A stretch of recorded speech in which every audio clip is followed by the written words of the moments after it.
देखिए बच्चों, आज हम क्लास 10 हिंदी मीडियम लेसन 4 के बारे में पढ़ेंगे। Lesson 4 class 10 Hindi medium. Lesson का नाम है चिल्ड्रन, बच्चों।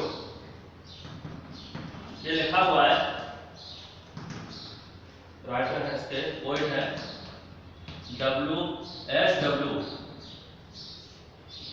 S.W. लॉन्गफेलो।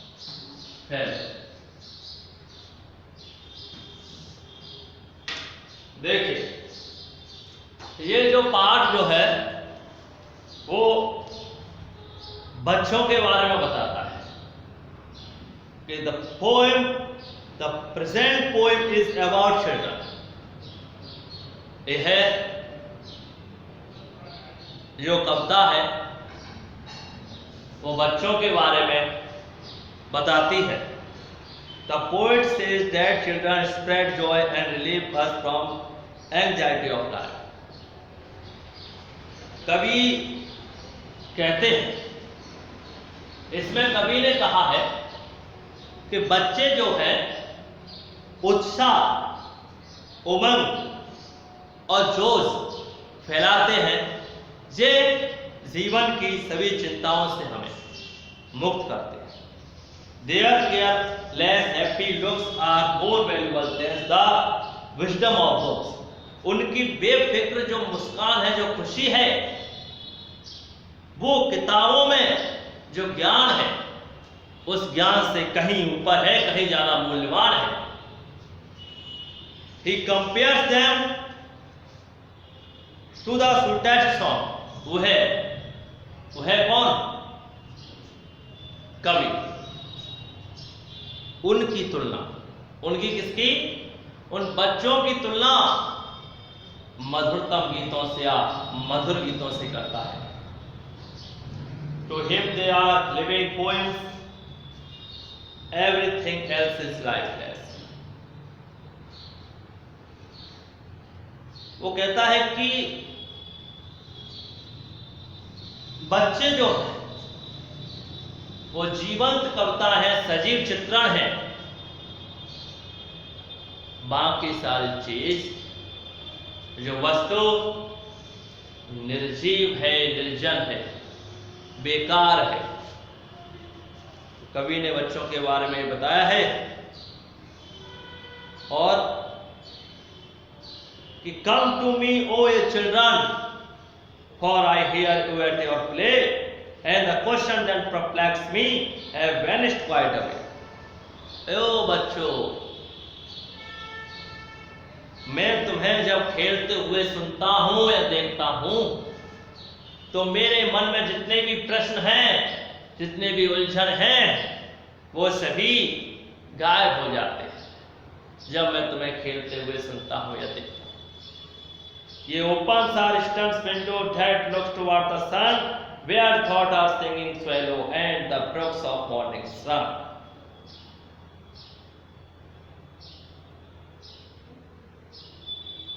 खिड़कियां जो है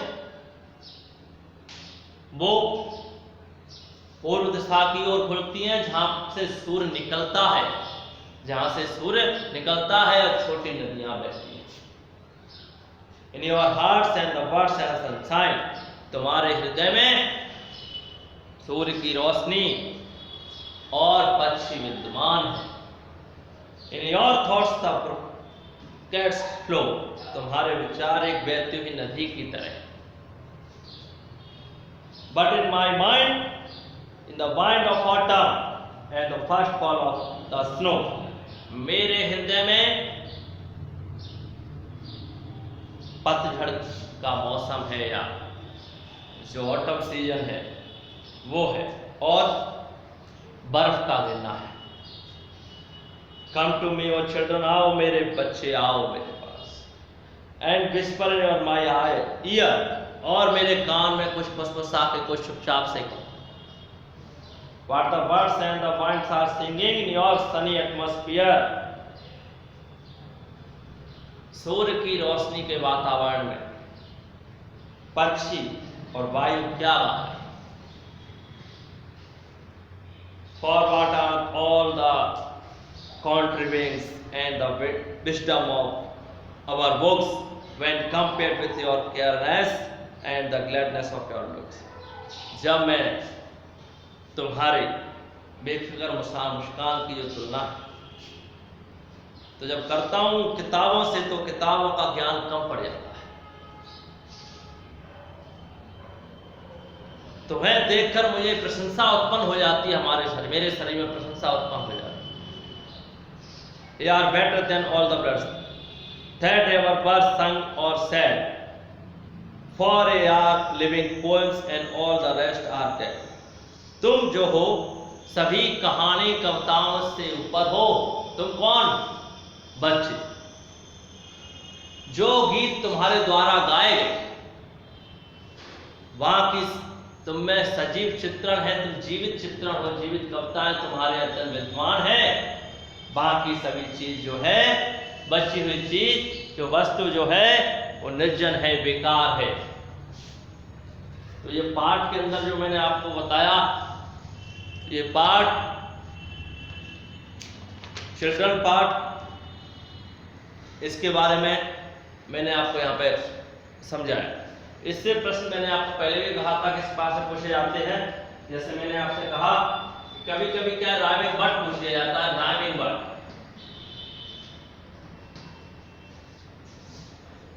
वर्ड क्या होते हैं? धुन वाले शब्द, लय वाले शब्द, जिसमें धुन निकलती है। जैसे कि महेश सुरेश, यानी कि आपको धुन सी लय प्रतीत हो रही है, निकल रहा है। जैसे मैंने आपसे कहा, लिखा हुआ है सन, दूसरे वाले स्टैंजा में देखिए सन, तो सन का क्या हो जाएगा? रन। इसी प्रकार से राइमिंग वर्ड ढूंढते हैं दूसरी और चौथी लाइन। दूसरी और चौथी लाइन में आपको राइमिंग वर्ड ढूंढने का तरीका क्या है कि या तो आपको राइमिंग वर्ड जो मिलेगा पहली लाइन का तीसरी में मिलेगा, या पहली लाइन का चौथी में मिलेगा, या फिर आपका दूसरी लाइन का चौथी में मिलेगा। ये तरीके हैं राइमिंग वर्ड प्राप्त करने के। ऐसे और राइमिंग वर्ड में आपको बताना चाहूंगा, जैसे लिखा हुआ है फिलो, फिलो का तीसरे वाले स्टैंजा में है, वही तरीका है दूसरी चौथी में। तो स्नो लिखा है, क्या लिखा है? स्नो। इसी प्रकार से और भी राइमिंग वर्ड आप देखिए, सेकंड पेज वाले पे देखिएगा, लिखा है बुक्स, तो बुक्स का राइमिंग वर्ड हो जाएगा लुक्स। इस प्रकार से देखिएगा। ऐसे इधर देखिए, तो ये राइमिंग वर्ड पूछे जाते हैं कभी कभी परीक्षा में। अब मैंने आपको और चीजें, जैसे कि इससे जो प्रश्न पूछे जाते हैं, अक्सर ये प्रश्न पूछा जाता है कि पीछे प्रश्न दिया हुआ है कि where do the windows open, खिड़कियां कहाँ खुलती है। मैंने आपको बताया आंसर में, क्रिया खिड़कियां जो हैं पूर्व दिशा की ओर, या जहां से सूर्य निकलता है वहां से जो है खिड़कियां खुलती हैं। ये दूसरा प्रश्न अक्सर आता है, where do the windows open, short answer का। और ये क्वेश्चन है बी पार्ट में, बी पार्ट का भी दूसरा क्वेश्चन है कि how does the poet compare his heart with that of the children. कवि ने अपने हृदय की तुलना बच्चों के हृदय से किस प्रकार करता है? कवि अपने हृदय की तुलना बच्चों के हृदय से किस प्रकार करता है? इस प्रकार का भी प्रश्न पूछा जाता है। तो कुछ प्रश्न है जो अक्सर पेपर में आते हैं, और जैसे आपसे पूछा, ये लिखा हुआ है, जैसे मैंने आपसे कहा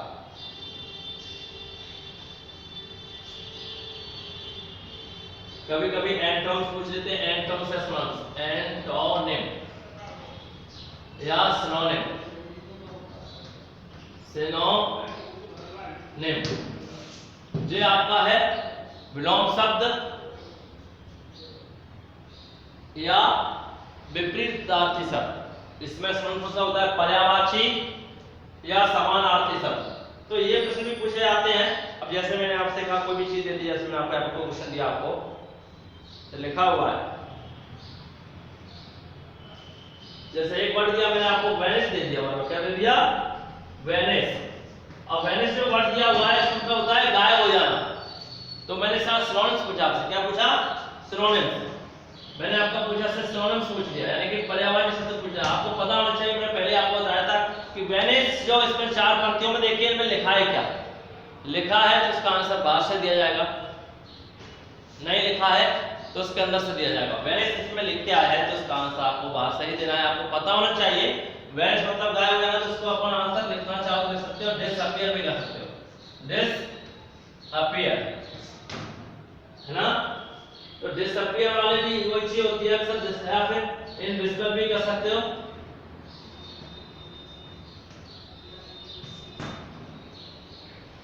इस प्रकार से, है ना। तो ये अपन इसको वैसे अपन डिसअपीयर या मैटर है, क्योंकि अदरस मैंने थोड़ा गायब हो जाना, और अपीयर माने प्रदर्शित होना, डिस्प्ले माने गायब हो जाना।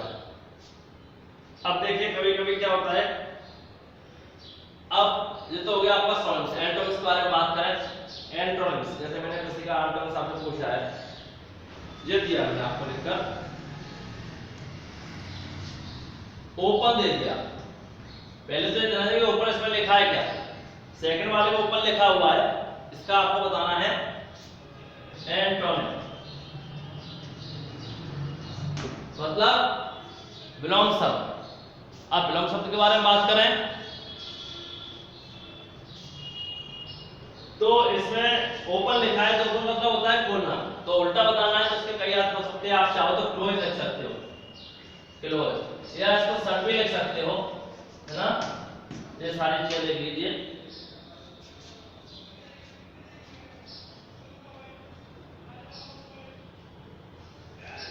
अब देखो जैसे मैंने आपसे कहा कभी कभी कुछ प्रश्न आपके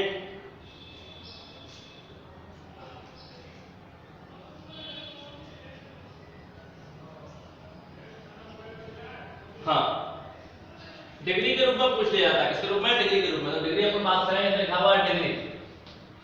अब डिग्री बेटा आपको बच्चों मालूम है कि डिग्री में देखिए 3 प्रकार की डिग्री होती हैं, एक पॉजिटिव, एक कंपैरेटिव, एक सुपरलेटिव। तो मैंने आपको लिख के दिया गुड। अब गुड का आपको कंपैरेटिव फॉर्म बताना है, क्या बताना है, कंपैरेटिव फॉर्म। अब गुड का कंपैरेटिव फॉर्म आपको पता होना चाहिए। जैसे मैं अब ये सबसे पहले आपको इस वाले पैराग्राफ में देखिए, पैराग्राफ है लास्ट पैराग्राफ में। अब लास्ट पैराग्राफ में सबसे पहले निकाल लीजिए गुड कहीं पे लिखा है क्या, तो गुड तो नहीं लिखा। तो गुड की जो कंपैरेटिव डिग्री वैसे तो पता होगा, नहीं पता है तो इसमें देखिए, हाँ इसमें मिला है आपको, देखिएगा बेटर लिखा हुआ है। क्या लिखा हुआ है, बेटर। तो गुड की कंपैरेटिव डिग्री होती है बेटर। इस प्रकार से डिग्री भी पूछ ली जाती है। अब चाहो तो सुपरलेटिव भी पूछ सकता है वो। अब मैंने कहा कि गुड की सुपरलेटिव बतानी है, क्या बतानी है, सुपरलेटिव।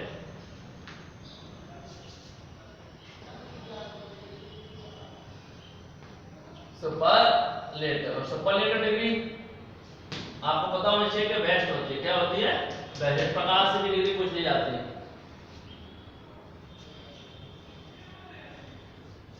कभी कभी आपके सामने ये पूछ लिया जाता है, जैसे मैंने आपसे कहा थिंक, THIN, थिंक। अब थिंक का आपको नाउन फॉर्म बताना है। क्या बताना है, नाउन फॉर्म। तो नाउन फॉर्म बताने का तरीका क्या है कि इसमें कुछ जोड़ते हैं, ऐसा कोई मीनिंगफुल वर्ड बन जाए। तो तीसरे वाले में देखिए, तो थिंक का नाउन फॉर्म का सेकंड नंबर दिया हुआ है थॉट। क्या दिया हुआ है, थॉट, THOUGH। देखिए इस प्रकार से आप लोग नाउन फॉर्म शो कर सकते हैं, नाउन फॉर्म। ये पूछे आते हैं पेपर में।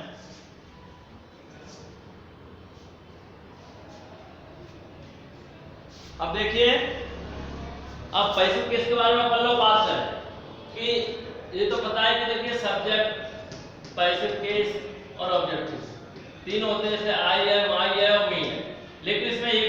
आपके पेपर में आया है, देखिए लिखा हुआ है माइन, माइन भी इसी के अंतर्गत आता है।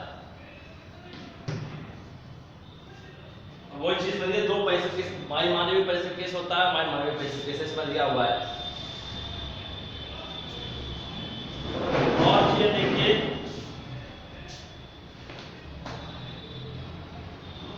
अब मैंने आपको लिख के दिया, ऐसे लिखा हुआ है प्ले।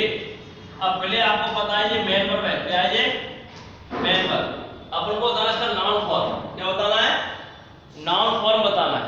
तो नाउन फॉर्म के लिए मैंने आपको बताया था कुछ जोड़ देते हैं, क्या कर देते हैं कुछ जोड़ देते हैं। तो जोड़ने का तरीका टी आर ओ आर या टी आई ओ एन।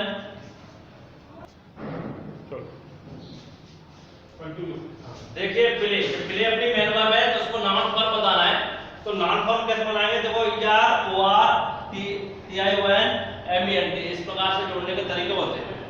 तो अपन इसमें चाहो तो प्ले में ई आर लगा दीजिए, तो क्या हो जाएगा ये प्लेयर हो जाएगा, प्लेयर मतलब खिलाड़ी, ये नाउन फॉर्म में आएगा। इस प्रकार से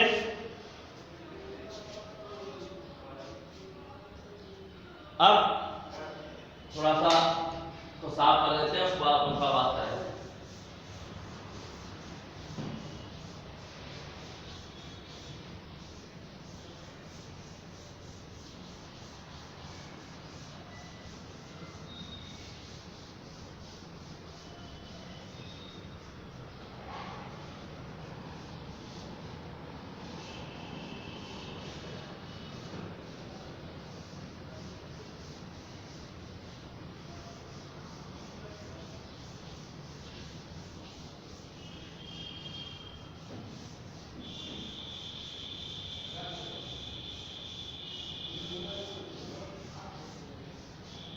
देखिए बच्चों अपन बात कर रहे थे, इसमें आपको बहुत सिंपल तरीके से बता रहा हूं। इसके एक वर्ड आया है ब्रोकलेट आया है, क्या है ब्रोक, ये बी डबल, ये पेपर में अक्सर आता है,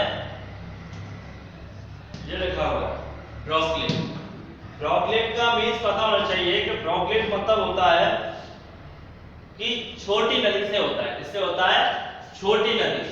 तो इसका मीन्स कभी कभी पूछा जाता है कि ब्रोकलेट का जो मीन्स क्या हुआ, बी आर डबल के एल, ब्रोकलेट, हाँ तो स्मॉल रिवर बोल सकते हैं, स्मॉल रिवर छोटी नदी। ये पेपर में पूछा जाता है ब्रोकलेट का जो मीन्स क्या है, तो इसको छोटी नदी के रूप में दे सकते हैं। इसमें तीन ऑप्शन आएंगे, गटर आएगा, रिवर आएगा, स्मॉल रिवर आएगा, और भी कुछ आ सकता है। तो आपको सिर्फ स्मॉल रिवर आंसर बताना है। ऐसे ही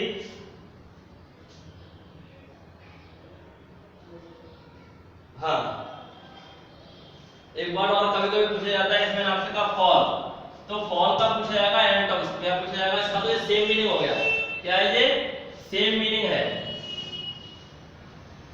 सेम मीन्स, सेम मीनिंग, या इसको सिनोनिम्स बोल सकते हैं।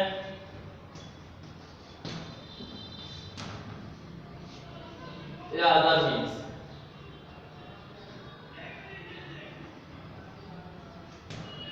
अब फॉल, फॉल मतलब होता है गिरना, तो गिरने का आपको यहाँ पे क्या है कि आपको एंटोनिम्स बताना है, एंटोनिम मतलब विलोम शब्द। तो फॉल का हो जाएगा राइज, राइज माने उठना होता है, निकलना होता है। तो इस प्रकार से भी देखिए कभी कभी पूछ लिए जाते हैं। एक बार और है दिया हुआ इसमें स्नो, स्नो, तो स्नो इसी बार तीसरे वाले प्रोग्राम में देखिए स्नो का मतलब बर्फ से संबंधित है, किससे संबंधित है यहाँ पे बर्फ से। तो बर्फ के लिए अपन यूज कर सकते हैं, चाहो तो आप आइस भी लिख सकते हो, ये भी आपका सिनोनिम्स के रूप में आएगा।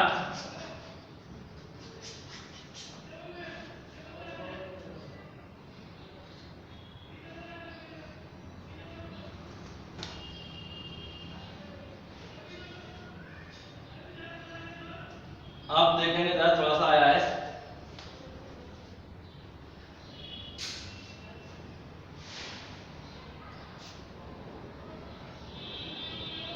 देखिए वर्ड है वाइस, वाइस के बारे में अपन लोग बात, वाइस चतुर्बुद्धिमान, इसको अपन को बनाना है नाउन फॉर्म में अपन दर्शाएंगे, तो इसमें अपन चाहते इस प्रकार से लिख सकते हैं विजडम का शब्द, क्या कर सकते हैं, विजिटल में मैंने आपको पहले बताया था कि डी और लगा के भी जोड़ सकते हैं। इस प्रकार से देखिए वाले में दिया हुआ है।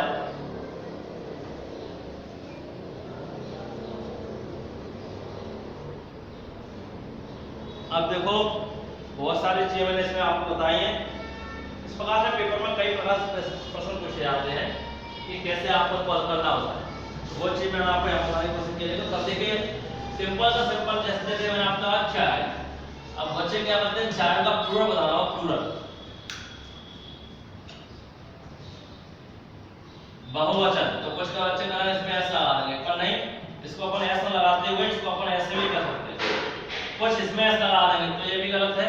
आंसर इतना ही सही है, चाय का चिल्ड्रन। बट इस प्रकार से देखिए इसको नंबर के रूप में अपन बता सकते हैं, इसका नंबर क्या होगा, नंबर।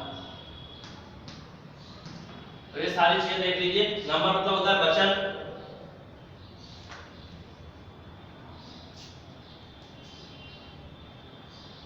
तो मैंने आपको इसमें काफी हद तक बताने का प्रयास किया है और इसी प्रकार से प्रश्न पूछे जाते हैं।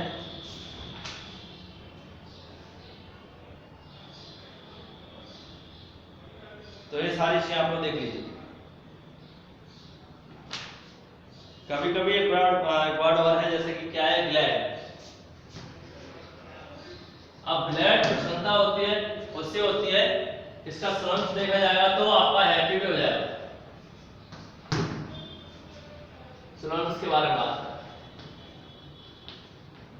इस प्रकार से देखिए आप लोग। तो मैंने आपको सिनोनिम्स, एंटोनिम्स, नाउन और आपके ये वर्ब वगैरह कैसे पूछी जाती है वो मैंने आपको बताने का प्रयास किया है। तो इस वीडियो में आज इतना ही। ये मैंने चैप्टर 4 आपको समझा दिया, हिंदी मीडियम 10th क्लास का चिल्ड्रन का। कोई परेशानी तो पूछ सकते हो और आगे के वीडियो में हम अगले पार्ट के बारे में बात करेंगे, 10 नीच के बारे में, जो नेक्स्ट वीडियो में होगा। और वीडियो को लाइक कीजिएगा और सब्सक्राइब कीजिएगा। नमस्कार।